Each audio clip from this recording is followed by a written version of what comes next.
Hola. Bueno, bona tarda a tothom. Si us sembla bé, reprenem la jornada d'avui.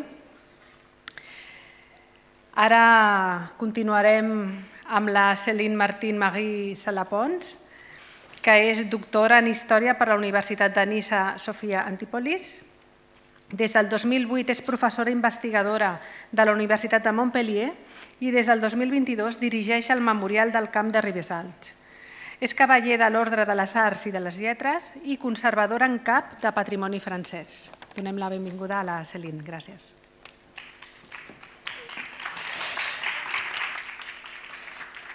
Moltes gràcies. Disculpeu pel meu català. Doncs és el català de l'exili, del meu avis, que han vingut de Manresa, i doncs per mi serà més fàcil parlar en francès. Donc, bonjour à toutes et tous. Très honorée d'être avec vous ici à Barcelone, ici dans cette ville si importante pour toutes les questions dont je vais vous parler cet après-midi. Alors, je vais vous présenter le mémorial du camp de Rivesaltes. Alors, ce mémorial, il a été inauguré en 2015. Il est tout près, d'ici, à seulement 2 heures de route, d'ici, de Barcelone. Et c'est un lieu très important parce qu'il a été le plus grand centre d'internement de toute l'Europe de l'Ouest. À la fois le plus grand par sa superficie, il fait 6 km², par sa durée d'existence, près de 70 ans. Oui, vous avez bien entendu, 70 ans d'existence, jusqu'en 2007, messieurs, dames, 2007. Et très important aussi dans l'Europe de l'Ouest pour sa densité historique dont je vais vous parler un petit peu. Plus de 60 000 personnes ont été, des femmes, des enfants, des hommes, ont été internés avec des vies brisées, notamment par la guerre civile espagnole. D'abord les républicains qui ont fui le franquisme, mais aussi la Seconde Guerre mondiale, puisqu'il y a eu aussi des juifs étrangers qui ont été internés, et puis des tziganes, rappelons-le, qui étaient français, qui ont été internés au nombre de 1400 à Rivesaltes. Et les guerres de décolonisation, les Harkis, qui sont venus d'Algérie, bien sûr, et les Guinéens, qui étaient donc des coloniaux, qui ont été démobilisés à Rivesaltes. Pour quelles raisons étaient-ils enfermés? Essentiellement parce que c'était des étrangers, rappelons-le. Ils n'avaient commis aucun crime. Ça, c'est très important, on va en échanger, je pense. Et tout simplement, ils se retrouvaient sur un territoire, à savoir la France, où l'État français ne souhaitait pas ces populations qu'il qualifiait d'indésirables.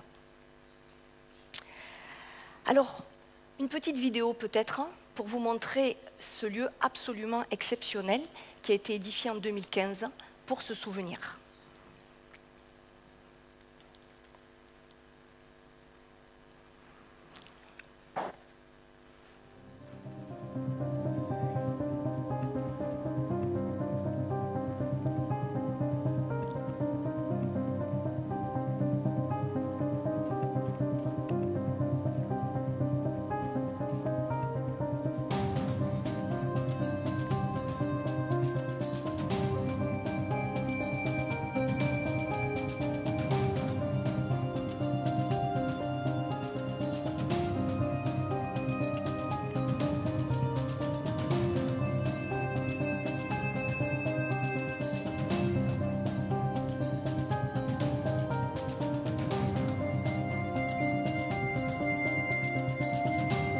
Vous voyez ce camp construit, ce mémorial construit au milieu des baraques, au cœur de ce qui fait finalement ce lieu des mémoires. Vous voyez les baraques, les vestiges là tout autour, et le mémorial au milieu. Salle pédagogique.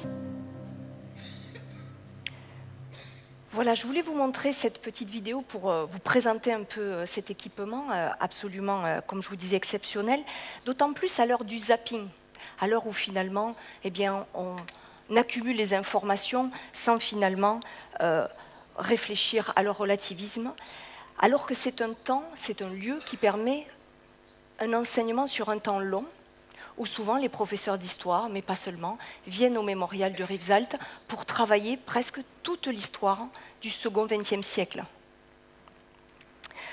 Alors je crois que nous sommes responsables de la postérité, avec l'équipe que je dirige à Rivesaltes, de ces milliers de destins individuels qui ont forgé finalement l'histoire collective de ce lieu. Alors avec l'équipe, on s'emploie à essayer de faire rayonner ce lieu. Je vais essayer de vous en parler, de l'éclairer, c'est-à-dire de continuer à écrire l'histoire de ce lieu, puisque, par exemple, nous venons de découvrir qu'il y avait plus de 40 000 Sénégalais qui étaient passés en dessous des radars, aucune existence légale à Rivesaltes alors qu'ils étaient là. Et donc l'idée étant réellement de pouvoir permettre au plus grand nombre, nous accueillons aujourd'hui plus de 80 000 visiteurs par an, donc 30 000 scolaires, avec toujours cette ambition renouvelée d'un idéal humaniste, d'une éducation citoyenne, qui fonde, je crois, la légitimité et la nécessité finalement des lieux mémoriels, partout en Europe. Voilà, donc c'est ce lieu un centre d'interprétation. Vous le voyez, il est complètement enterré, l'idée étant qu'il ne dépasse pas les baraques, pour que quand on arrive, on découvre la réalité d'un camp, que vous appelez ici campo de concentration. C'est la réalité d'un camp d'internement tel que l'ont découvert finalement ceux qui ont transité par ce lieu. Alors ce qui nous intéressait aujourd'hui, et c'est pour ça que je suis venue vous parler, c'est quel est le lien entre ce lieu et la recherche dans cet établissement. Et je crois que c'est un incubateur de recherche, ce lieu, un véritable laboratoire citoyen, mémoriel, et je vais essayer de vous le définir. Un incubateur de recherche au service d'une archéologie des mémoires. La volonté de l'État français, c'était de déshumaniser dans ce lieu, de dire 1400 tziganes, 2732 juifs ont quitté Rivesaltes comme destination finale Auschwitz. Donc c'est un lieu, c'est l'antichambre d'Auschwitz, Rivesaltes, et pourtant c'est un carrefour transfrontalier où finalement se sont mêlés des Espagnols républicains, des tziganes français, des Juifs. À la Libération, vous l'imaginez bien, ça sera les autres indésirables, c'est-à-dire ceux qui étaient suspectés de collaboration avec le gouvernement de Vichy. Et puis ensuite, tous les indésirables que l'État français ne voudra pas voir, ils les placeront à Rivesaltes. Voilà. Donc l'idée, c'est des liens complexes, vous l'imaginez bien, dans cet enchevêtrement des mémoires, dans ce lieu, mais qui en fait aussi la force et l'aspect assez unique en France et en Europe de cet établissement, qui nous demande de conjuguer 4 enjeux majeurs sur la recherche. Le premier enjeu plutôt que je vais essayer de vous définir, c'est les enjeux entre mémoire et histoire. Depuis ce matin, et c'était très intéressant pour moi, beaucoup ont présenté leur musée. Nous, ici, ce n'est pas un musée à Rivesaltes, c'est un mémorial. Je vais essayer de vous expliquer qu'est-ce que ça suppose pour nous en termes de recherche. Le deuxième enjeu, c'est d'inscrire ces trajectoires humaines de ces 60 000 personnes qui sont passées par Rivesaltes dans différents espaces géographiques. Comment on essaie finalement de repousser les frontières pour penser à l'échelle européenne, pour être fidèle finalement à ces personnes qui ont été internées. Le troisième enjeu, vous l'avez vu, les baraques, c'est la responsabilité, et ça on en a parlé aussi ce matin, la conservation, la recherche, finalement archéologique aussi de ces baraques pour qu'on puisse les transmettre pour les générations à venir. Et le dernier enjeu, qui est un enjeu pour nous, j'ai envie de dire, tous les jours, qui est la lutte contre la falsification des mémoires et la lutte contre le révisionnisme. On le sait bien, puisqu'on instrumentalise la mémoire à des fins politiques. Donc voilà un petit peu nos 4 enjeux. Alors peut-être le premier enjeu que je pourrais vous définir, c'est comment on concilie à Rivesaltes le couple histoire et mémoire. Rivesaltes, ce n'est pas un historial, c'est bien un mémorial. qu'est-ce que ça veut dire un mémorial? La volonté dans ce lieu, c'est de mettre le témoin au cœur du processus de recherche. Cependant, on sait bien que la mémoire, elle permet de préserver le lien social, elle permet aussi de construire une identité collective, et puis surtout de comprendre les racines historiques qui sont les nôtres, de renforcer aussi nos valeurs de cohésion, et d'éviter, souhaitons-le, la répétition des erreurs du passé. La mémoire, elle est vraiment essentielle pour faire société. Elle constitue un socle commun autour duquel on peut penser un futur commun avec enthousiasme et joie. Et elle permet surtout à des individus, à des groupes, de pouvoir se reconnaître dans un récit partagé. Et je crois qu'on en a bien besoin par les temps qui courent aujourd'hui. Ce lien avec la mémoire, on le voit nous tous les jours quand on accueille des visiteurs, il permet de renforcer une cohésion sociale. Je vous donne un exemple. Nous avons une seule salle pour toutes les mémoires. Pourquoi? Parce que même si je suis par exemple descendant de républicains espagnols, eh bien je découvre que l'horreur n'a pas eu de frontières, que les Juifs ont souffert exactement des mêmes choses, que les Harkis en 1962 ont souffert également des mêmes choses.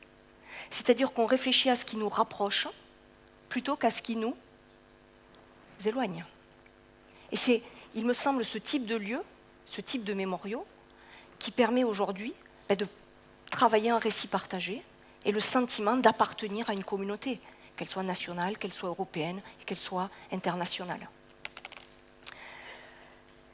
L'approche mémorielle, elle repose sur des témoignages, vous l'imaginez bien, et cependant, j'ai envie de dire, sur des vérités subjectives qui appartiennent finalement aux témoins.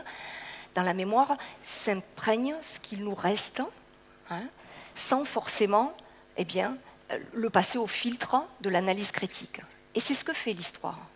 Et c'est pour ça qu'on a besoin de l'histoire au mémorial, pour que dans ce couple, dont l'attention n'est pas toujours facile à trouver d'ailleurs, nous puissions, par l'histoire, permettre, par cette discipline scientifique, à reconstituer un passé de manière progressive, mais surtout critique.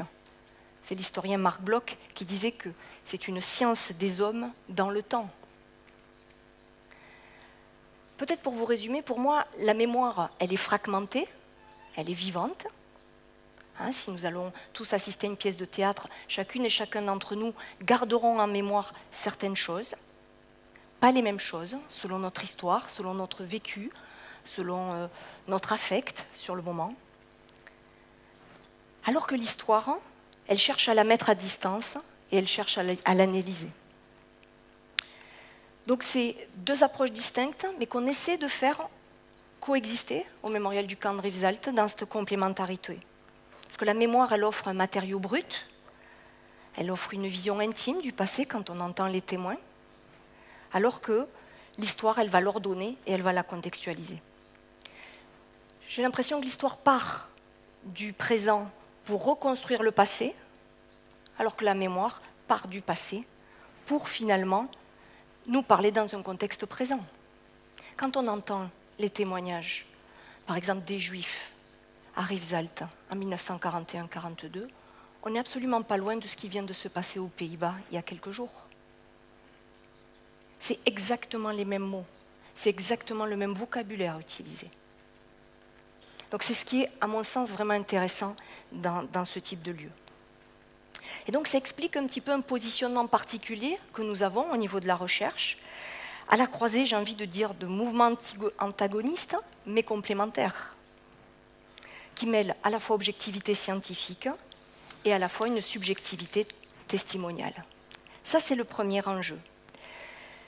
Le deuxième enjeu, ça serait d'inscrire le parcours des témoins dans la bonne échelle géographique. Et ce qui nous a intéressé beaucoup à Rivesaltes, c'est la question de la dimension transnationale. Quand par exemple les exilés prennent la route, ils vont s'arrêter à Rivesaltes, mais c'est souvent qu'une étape vers ailleurs. Et or, le fonctionnement juridique de chacun des pays, le fait que chaque pays ait et ses archives empêchent de pouvoir reconstituer des parcours de part et d'autre dans toute l'Europe. Et donc c'est précisément cela qui nous a intéressés, parce qu'à Rivesaltes, par exemple, il y a eu plus de 100 nationalités. 100 nationalités. Certains historiens parlent de la tour de Babel. Ça parlait toutes les langues à Rivesaltes. Et donc c'est dépositaire de la mémoire des républicains espagnols, qui, comme vous le savez, vous connaissez, je pense que certains d'entre vous connaissent la maternité d'Elna, connaissent le camp d'Argelès, avec le mémorial du camp d'Argelès. Eh bien, il y a une dynamique enclenchée par le gouvernement espagnol qui a posé le mémorial du camp de Rivesaltes comme un haut lieu de l'exil des républicains espagnols. Cet acte a été un acte magnifique qui s'est passé l'année dernière à Madrid, au Sénat, en présence de votre président, le président Pedro Sánchez, qui a fait inscrire pour la première fois dans l'histoire, dans la Commission européenne, eh bien, cette histoire mémorielle. Et donc l'idée, pour nous, a été, au-delà vous imaginez, d'une communication à destination des visiteurs, ça a été l'idée de pouvoir nous fédérer avec un ensemble des lieux de mémoire de part et d'autre de la frontière. Avec le mémorial démocratique, ici, de Barcelone.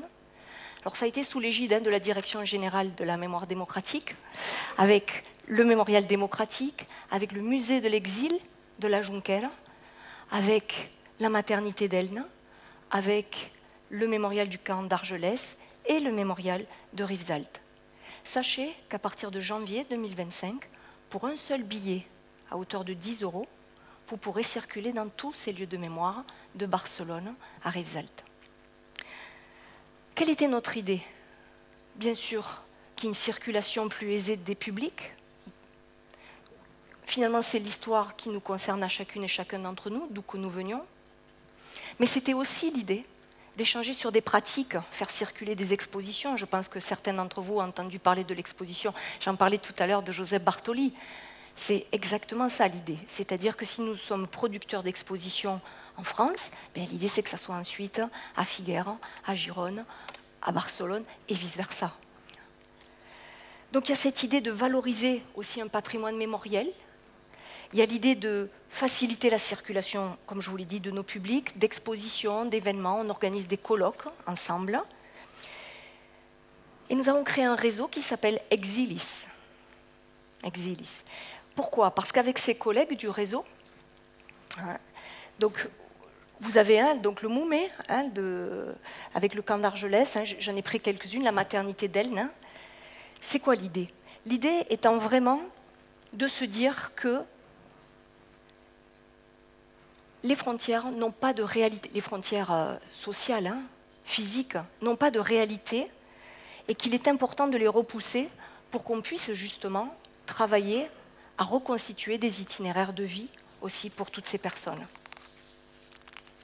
Ça, c'est notre enjeu numéro 2, c'est-à-dire de s'inscrire dans une dynamique nationale, internationale, dans la recherche, pour repousser les limites administratives et puis surtout amplifier notre coopération internationale, où nous avons pour cela obtenu des aides avec Interreg, POCTEFA, pour nous aider à mener à bien ce projet. C'est la première fois qu'en Europe, 2 pays, la France et l'Espagne, s'unissent autour des questions mémorielles. Donc c'était pour moi important de vous en parler. Des interrelations, mais parce que je crois que la bataille de la mémoire, elle est engagée. On pourra en discuter, j'espère que vous aurez des questions.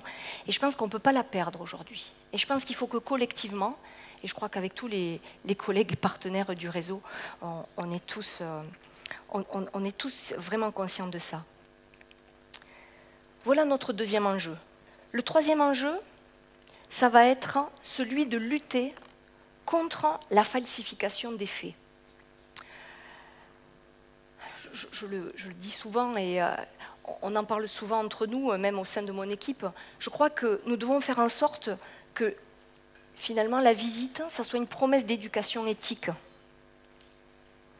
face au chaos du monde dans lequel on se trouve. Et je crois que les médiateurs, les équipes techniques, les équipes pédagogiques et même administratives, on a tous vraiment ça présent en tête. On voit bien, nous venons d'organiser à Rivesaltes un colloque sur l'éducation, un colloque international. Donc l'acte 1 avait été lancé à Madrid, comme je vous ai dit l'an dernier en octobre, et nous avons accueilli en France, donc à Rivesaltes, l'acte 2, où on voit comment ça se passe finalement en Hongrie, comment ça se passe en Italie, comment ça se passe dans les contextes de fragilité démocratique. Et je pense qu'il faut absolument qu'on arrive à en faire un élément central d'une révolution culturelle pour qu'on puisse lutter contre ce qu'on essaie d'instrumentaliser, comment on essaie finalement d'instrumentaliser l'histoire.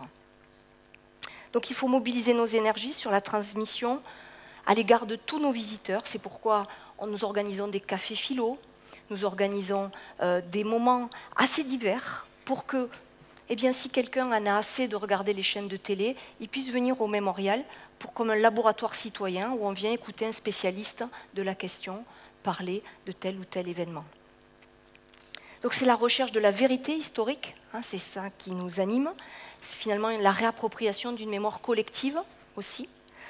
Et puis, comme on le martèle souvent, je crois qu'il n'y a pas d'autre planche de salut que celle de l'exactitude des faits et de la rigueur qui nous permettra de pouvoir défendre cette éthique du savoir.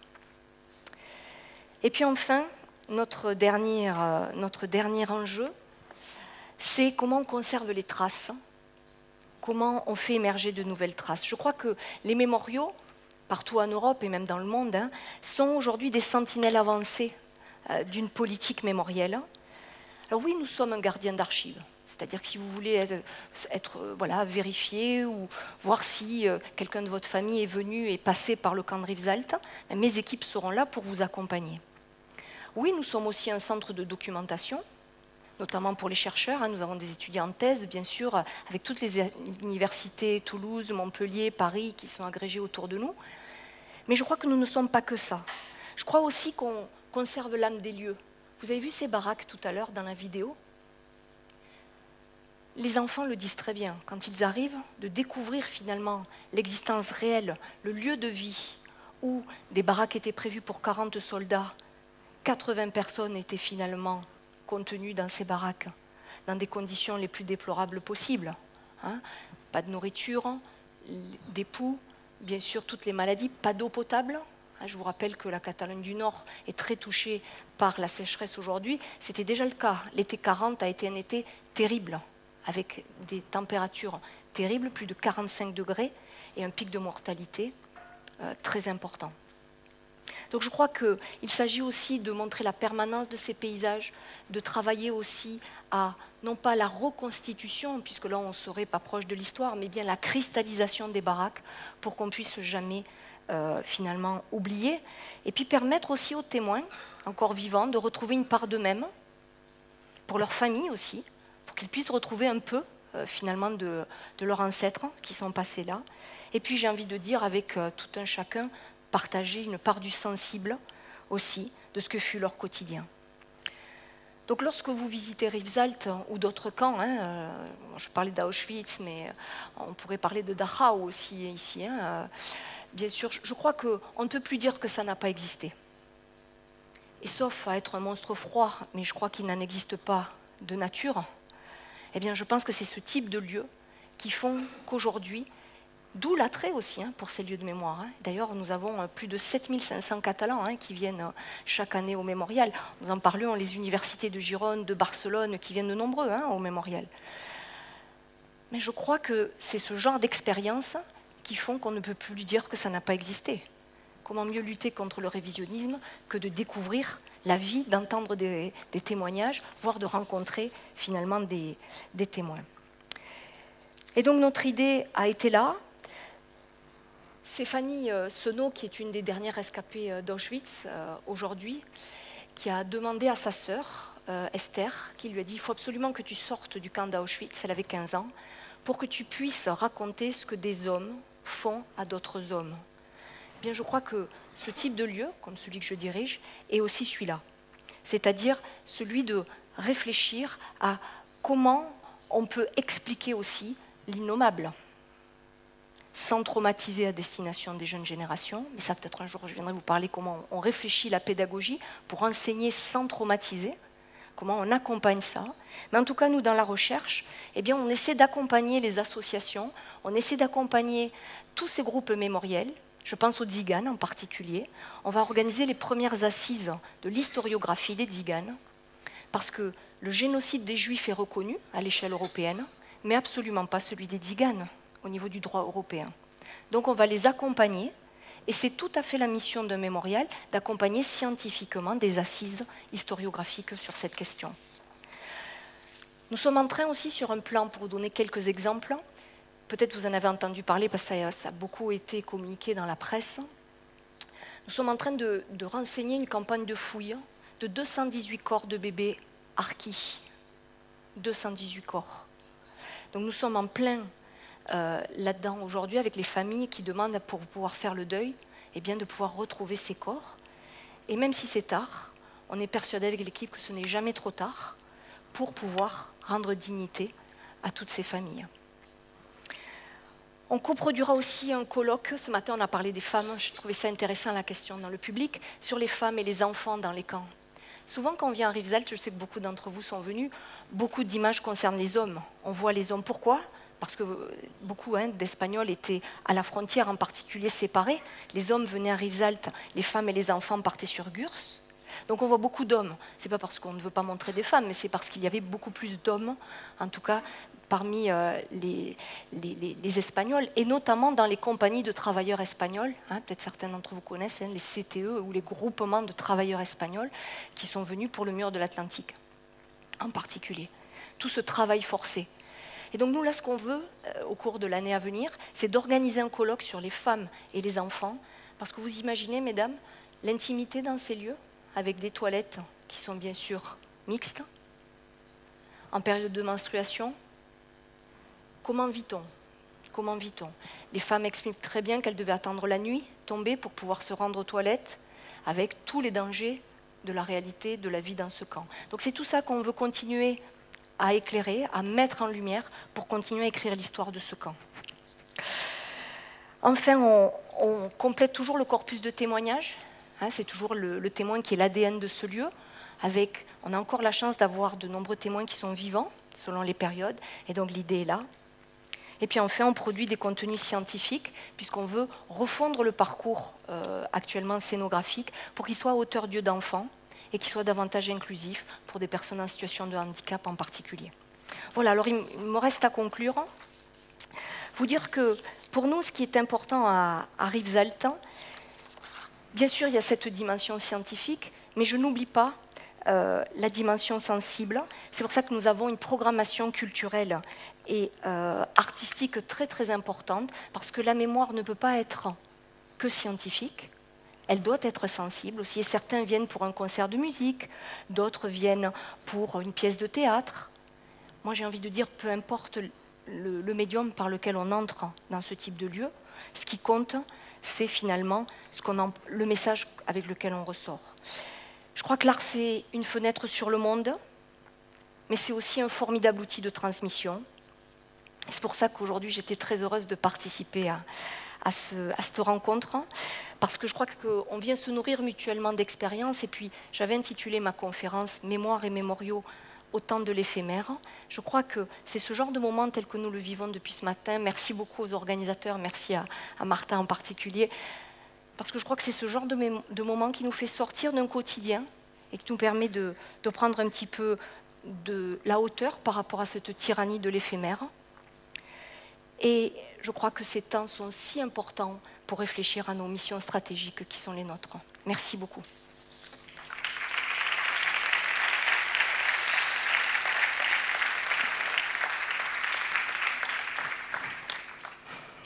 Merci beaucoup. Tenim una pregunta online de la Montse Palomar que ens pregunta si no està en aquesta xarxa el memorial del camp d'Esmil. Alors, le camp d'Esmil, c'est un camp qui est à côté de Marseille. Je ne sais pas si certains d'entre vous le connaissent. Et qui est extrêmement intéressant parce qu'il a développé toute une approche du lieu à travers la lutte contre les discriminations. La lutte contre le racisme, la lutte contre l'antisémitisme, la lutte contre la xénophobie au sens large. Et on travaille, je fais partie d'un réseau où on construit ensemble beaucoup d'événements, parce que je ne vous ai pas amené ma programmation artistique, ce n'était pas l'enjeu d'aujourd'hui, ni culturelle, mais quasiment toutes les semaines, nous avons un événement qui vise justement à lutter contre la xénophobie, à lutter contre l'antisémitisme, d'autant plus que je pense que, mais je le rappelle peut-être, Perpignan est tout proche de Rivesaltes. Nous sommes à 15 km de Perpignan, qui est aux mains de l'extrême droite, depuis maintenant 4 ans. Donc le mémorial de Rivesaltes est un phare un peu dans le brouillard, et d'où l'importance de travailler en réseau avec le Camp d'Émile, comme la question m'est donnée. Tres preguntes de Maria José de València, que pregunta quants testimonis orals teniu recollits, a quin repositori els teniu guardats i amb quin sistema de gestió treballeu aquest arxiu i quina proporció d'aquests testimonis són consultables online. Magnifique. Alors, merci pour ces belles questions. Alors, aujourd'hui, on a plus de 182 témoignages disponibles. 182. Ils font à peu près tous entre 4 à 5 heures, ces témoignages. Et depuis 2 ans, nous sommes dans un projet français de l'Université de Paris, avec Paris 1. On travaille sur, ça s'appelle une ANR, c'est-à-dire c'est l'Agence nationale de la recherche en France. Et nous avons développé un dispositif qui s'appelle Matrice. Vous savez, d'ailleurs c'est très intéressant puisque c'était le 13 novembre 2015 où il y a eu ces attentats à Paris et où il a fallu recueillir la parole finalement des survivants de ces attentats. Eh bien nous avons dupliqué ce module pour que nous puissions nous atteler à ceux de Rivesaltes. Donc aujourd'hui, vous avez à Rivesaltes à disposition plus de 39 témoignages de femmes, d'hommes et d'enfants. Et le but de refondre le parcours permanent, c'est qu'on puisse avoir accès à encore plus de témoignages dans différents lieux pour pouvoir, selon ce qu'on vient chercher, avoir des parcours un petit peu comme ça personnalisés. Et donc le logiciel, c'est le logiciel Matrice, sur la question qui m'est posée. Et c'est justement tout l'enjeu pour moi de ce 21e siècle, c'est qu'on soit davantage dans le numérique, avec peut-être des hologrammes, avec peut-être des gens qui nous parlent à l'heure de la disparition des témoins. No sé si hi ha alguna pregunta a la sala que li vulgueu fer. No? Doncs moltes gràcies. Moltes gràcies, Céline.